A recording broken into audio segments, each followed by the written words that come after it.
Eu vou ler para nós um salmo, que é o Salmo 88, um salmo que eu leio há muitos anos, mas leio de maneira processional, vamos assim dizer, sempre que eu visito a casa do sumo sacerdote Caifás, em Jerusalém, no Monte Sião.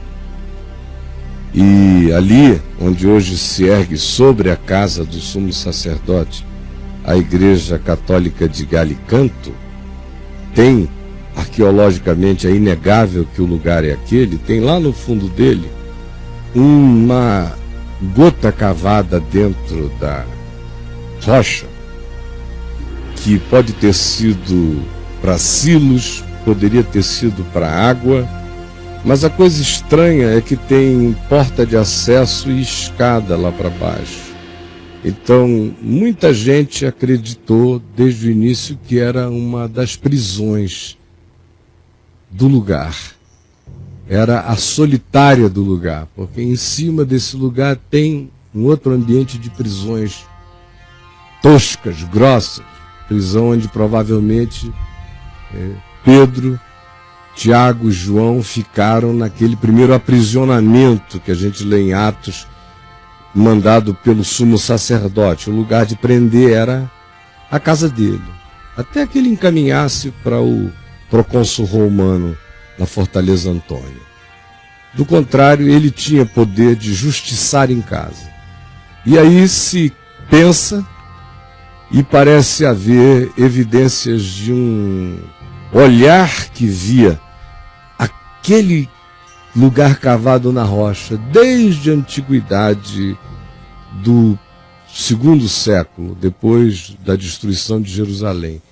Um lugar que provavelmente foi visto pelos cristãos como um lugar marcado pela agonia de Jesus, que você vê inclusive nas pedras do lugar a presença de pessoas, e os cientistas dizem que só mesmo uma presença intensa de gente naquele lugar, indo ao mesmo cantinho, botar o rosto e o peito naquele mesmo canto, faria com que ficasse desenhado de uma maneira estranha, meio impressa na rocha, a marca de um corpo humano, porque ali é que os peregrinos vão e deitam a cara e choram há quase 2 milênios.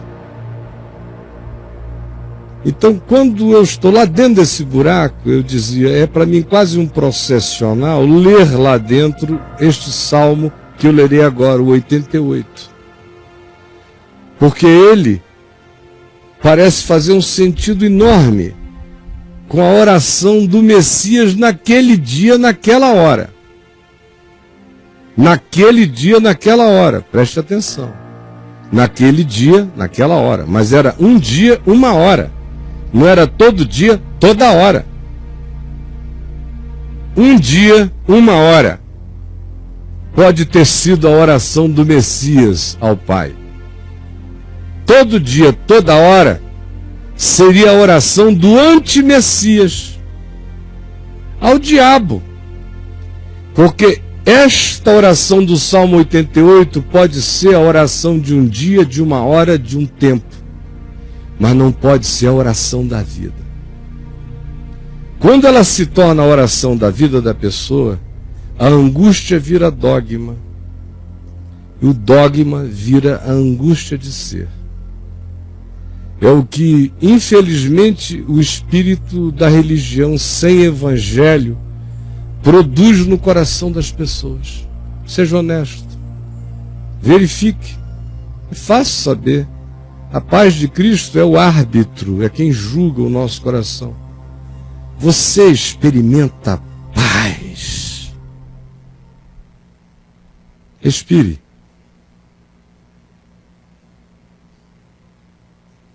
Existe sossego em você? O seu coração é tão nervoso quanto a tremedeira e a ansiedade e a velocidade das suas buscas, do seu olhar das suas curtidas, das suas dislikeadas. Como é que é? Me explique. A paz de Cristo é o árbitro. Então, por essa referência, a gente sabe. A gente sabe se a gente é paz ou se a gente é angústia. Quem é paz e conheceu o pacificador pela fé no Evangelho, descansou que tudo está feito, esse que é habitado pela paz de Deus que excede a todo entendimento, o Filho da paz, o homem da paz, o ser da paz, esse indivíduo pode sofrer angústias, dores, tristezas, vai sentir, com certeza sentirá, abandonos, serão processados como tais, lágrimas vão ser conhecidas por esse indivíduo, mas ele não perde a paz. Quando é traído, não perde a paz. Quando é abandonado, não perde a paz. Quando não é compreendido, não perde a paz. Tem algo aqui dentro, mais profundo. Mais profundo. Você está sepultando o seu filho. Paz. Tudo é paz. Está chorando com uma dor profunda e uma paz que excede a todo entendimento. Isso quando o Evangelho gerou isso aqui em você. O dogma da sua vida nesse dia passa a ser paz. Paz. Como o único dogma de Cristo é o amor, o dogma existencial do amor de Deus em nós é paz. Paz. Agora olhe para você e avalie. E logo, logo você vai saber se você é um filho do Evangelho existencialmente ou se você é apenas um religioso batizado em nome do Pai, do Filho e do Espírito Santo e que permitiu que a angústia se instituísse em você como dogma. E é um dogma tão poderoso, o da sua angústia, que até quando a pessoa é beneficiada pelo Evangelho, como a gente ouviu aqui no testemunho que o Dani deu sobre a conversa dele com a Carla, a gente ouve a Carlinha dizendo, meu Deus, eu comecei a ouvir, a minha vida se libertou. Eu comecei a sentir paz, eu comecei a experimentar outra dimensão, ao mesmo tempo em que logo depois foi me dando angústia de estar em paz. Angústia de estar bem. Angústia de estar se sentindo livre. Culpa de felicidade. Culpado de leveza. Se sentindo culpada de paz. Culpada de pureza no olhar. Culpada de autodeterminação sóbria, se sentindo mal por estar se sentindo bem. Por quê? Porque na alma de todo religioso, e aqui eu falo dos cristãos porque eu não estou pregando na Arábia Saudita, mas no Brasil, a alma de todo religioso cristão que é religioso, sem evangelho, que só conhece a Jesus segundo a carne, só conhece a Jesus segundo a história, a alma desse indivíduo experimentará a angústia como dogma. E o dogma como angústia.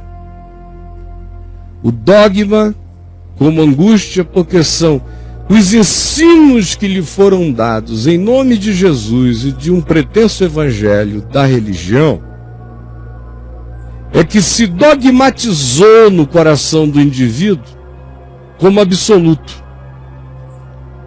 Aí ele vive para cumprir aquelas coisas.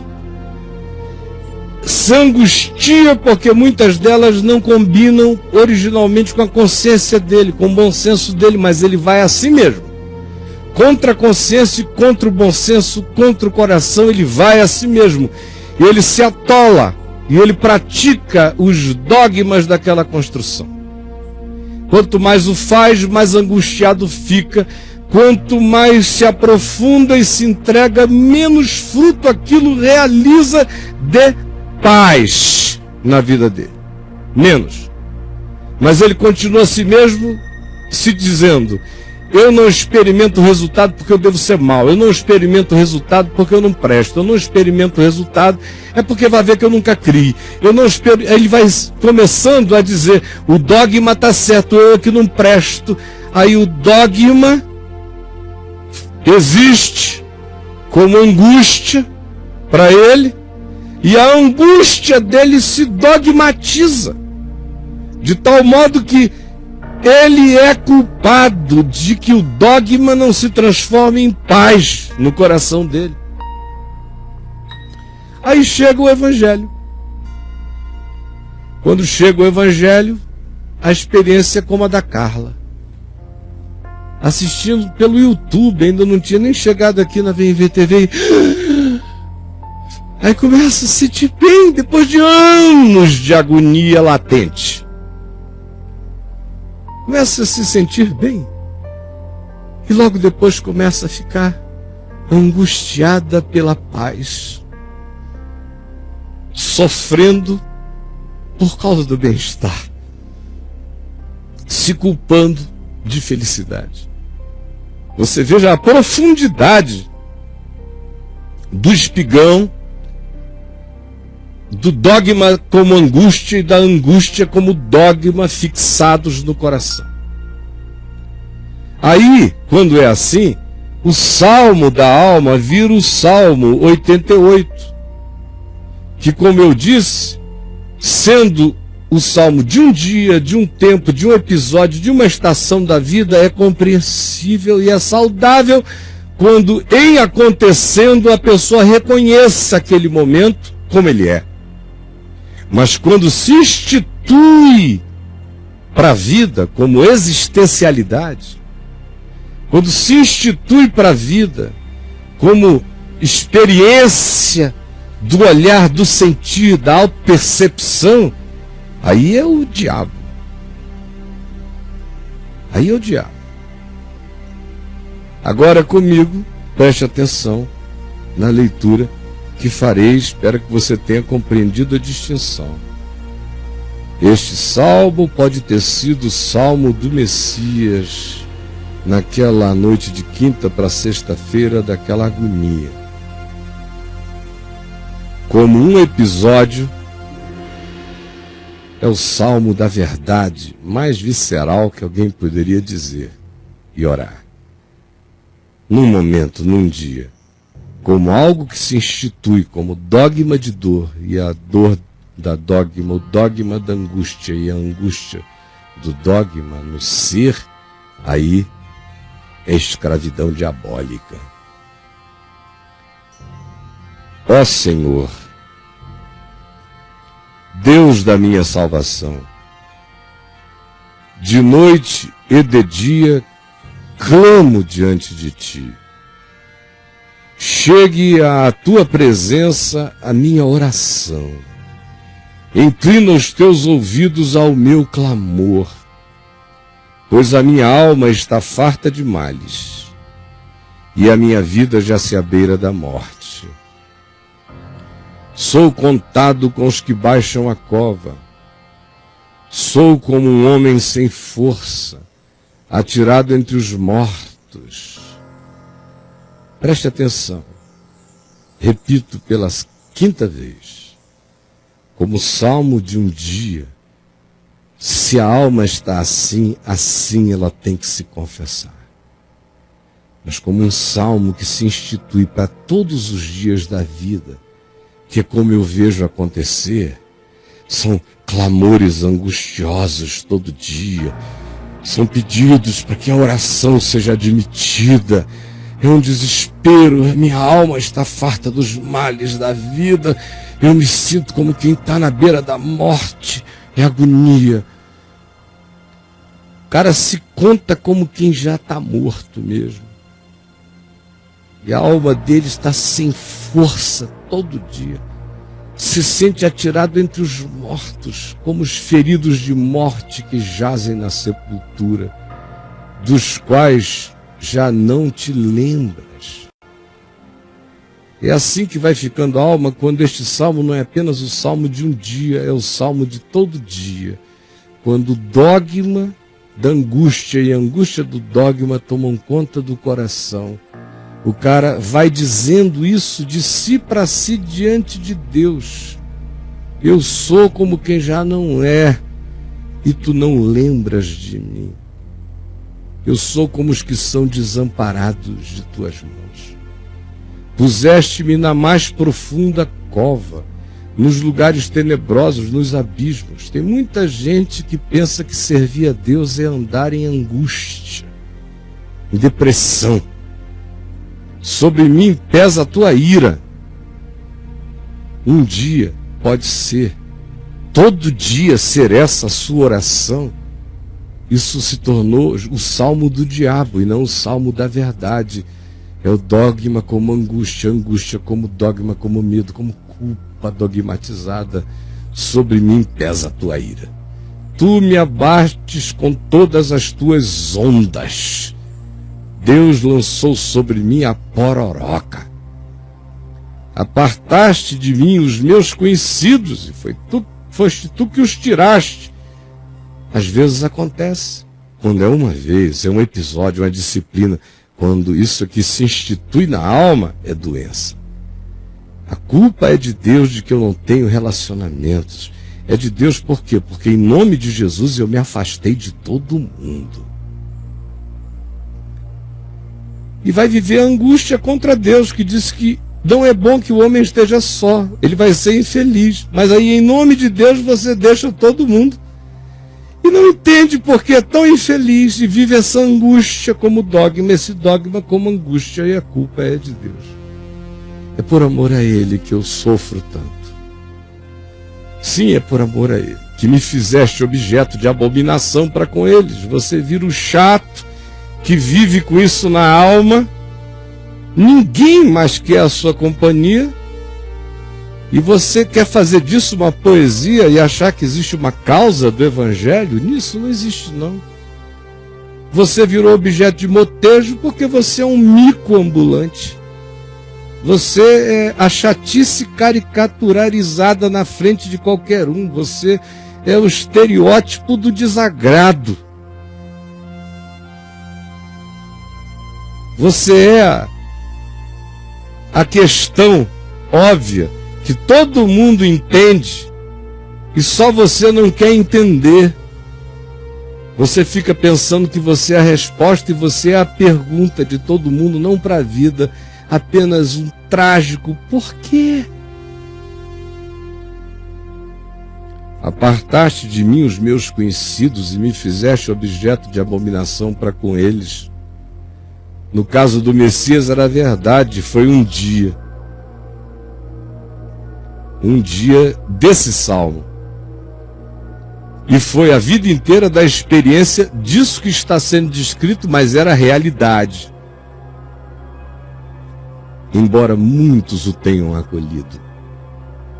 Mas quando isso aqui vira a confissão de todo dia, como é profissão de fé existencial de crente, perdi os amigos e eles fazem pouco de mim. E aí quando o cara abre os olhos, de vez em quando ele diz, estou preso e não vejo como sair. Os meus olhos desfalecem de aflição.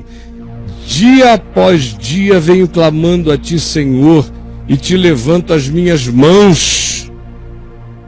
Meu Deus, se mãos levantadas em igreja equivalessem a testemunho de paz, estava tudo bem, mas aquelas mãos se levantam angustiadas. Mostrarás tu prodígios aos mortos, ou aos finados se levantarão, ou os finados se levantarão para te louvar? Será referida a tua bondade na sepultura, a tua fidelidade nos abismos? Acaso nas trevas se manifestam as tuas maravilhas e a tua justiça na terra do esquecimento? O cara está dizendo: ó Deus, pelo amor de Deus, me tira daqui, porque será que tu podes ter louvor com quem eu me tornei, com aquilo que eu encarnei? Mas só que ele não faz isso querendo sair dali, ele acha que não tem saída e ele crê nisso mesmo. É o dogma como angústia, é a angústia como dogma e impotência. Mas eu, Senhor, clamo a Ti por socorro. E de antemanhã já se antecipa diante de Ti a minha oração. O cara está tão desesperado que na experiência do Messias isso era verdade, porque ele é aquele que ora antecipadamente, mas na experiência humana isso é doença. Quando eu tenho a coragem de dizer para o Senhor que eu antecipei a minha oração desde anteontem para Ele. Por que rejeitas, Senhor, a minha alma e ocultas de mim o teu rosto? É a pergunta silenciosa que não cala, mas que ninguém faz. Porque se fizer, pecou, blasfemou. Se admitir essa realidade, blasfemou. Então a engole e vive com ela. Ando aflito e prestes a expirar desde moço. Esse é o seu estado, e você não é o Messias carregando as dores do mundo. Você só carrega a angústia como dogma e o dogma como angústia, porque é proibido ser feliz onde você foi criado. Você foi criado para angústia, meu filho. Ando aflito e prestes a expirar desde mocinho. Desde o tempo da masturbação eu já vivia na angústia, na culpa, no medo. E a angústia se instalou como dogma. E o dogma que me foi ensinado se me tornou a minha angústia. Sob o peso dos teus terrores estou desorientado. Porque tem gente que vive a vida inteira sob os pesos dos terrores de Deus. Meu Deus, como é que alguém pode existir sob os pesos dos terrores de Deus? Um dia depois do outro e não está desorientado. Se tudo que dizem que é evangelho para você de fato é filme de terror de Deus, você fica assim desorientado. Por sobre mim passaram as tuas iras, e os teus terrores deram cabo de mim. O cara está se sentindo com o vagalhão das iras de Deus passando por sobre a vida dele, a existência toda. Eles me rodeiam como água de contínuo, há um tempo me circundam. Para longe de mim afastaste amigos e companheiros, e os meus conhecidos agora são apenas trevas. Trevas. Tem muita gente aqui comigo que se viu descrita neste salmo, eu repito agora pela 9ª vez. Eu estou contando, eu repito, mas eu conto. Por mim eu falava uma vez só. Não tem necessidade de repetir, eu repito de propósito. Pela 9ª vez eu repito a você. Este salmo, num dia, numa hora, num momento, num buraco, ele é o salmo da saúde e da vida, porque ele está falando a verdade da hora. Mas quando a existência do indivíduo dogmatiza a angústia, e a sua angústia é o seu dogma, e o dogma que lhe foi ensinado acerca de Deus, em relação ao qual alma, coração, consciência luta. Tem algo em você que diz o tempo todo, e não é a sua maldade, você sabe que não é, que sabe que o que lhe foi ensinado tem coisas que podem ser de Jesus e do Evangelho, e tem uma quantidade enorme de outras coisas tratadas como Evangelho, demandadas como Evangelho, e que você não aceita na alma. E não sabe porquê, mas se cala, se angustia. E aí, por causa disso, por essa violência contra você, essa angústia provocada pelo dogma se instala. E aí você chama esse modo de ser de um modo de caminhar segundo a fé, andando angustiado, aflito, desesperado, essa existencialidade se dogmatiza em você. Aí cumpre-se a singeleza bela do que a Carla, no Eu na Vem VTV do Daniel, expressou para ele ontem. Comecei a ouvir o Caio lá no YouTube, de repente, blum, anos de agonia foram embora de repente. Quando eu me dei conta que isso tinha acontecido, fiquei angustiada pela paz que estava sentindo, pela alegria que estava experimentando, pela leveza que estava provando. Angustiada porque agora a paz de Cristo era o árbitro no coração. Veja só. Olhe para o seu coração e contemple dentro de você a mesma luta, a mesma guerra, o mesmo conflito. A angústia como dogma, o dogma como angústia. Produz no coração da pessoa isto. Até quando o Evangelho vem e liberta, o indivíduo vai caminhando ainda um tempo, se sentindo mal com a própria felicidade, buscando angustiar-se por causa da sua paz, culpando-se de não estar culpado e buscando desculpas para agredir a graça, porque não pode ser que seja verdade. Não pode ser que seja verdade. Deixa eu telefonar. Escuta. Esse negócio aí é verdade mesmo? Ou é holograma? Ou é presépio? Estará você, porventura, hoje vivendo nesse estado da angústia como dogma e do dogma como angústia do seu ser, nesse ciclo infindo, aonde quanto mais você obedece, menos paz você tem. Quanto menos paz você tem, mais culpado você é. Quanto mais culpado você é, mais penitente você tem que se tornar na obediência de coisas nas quais você nunca creu. E aí você roda na angústia como dogma, no dogma como angústia. E esse é o caroço da alma de quase todo crente cristão que tem religião sem evangelho, que tem um Jesus que não é o Cristo, e que tem apenas uma Bíblia, mas nela não foi salvo pelo entendimento do evangelho. Aí o cara fica com esse monte de simbolizações atreladas a Jesus e carregando as angústias do povo de Israel no Monte Sinai, dizendo, diz para Deus parar de falar, porque na gente é só agonia. E porque eles não ouviram jamais aquela palavra como palavra de vida, o dogma se transformou em angústia. E a angústia se tornou no dogma do ser.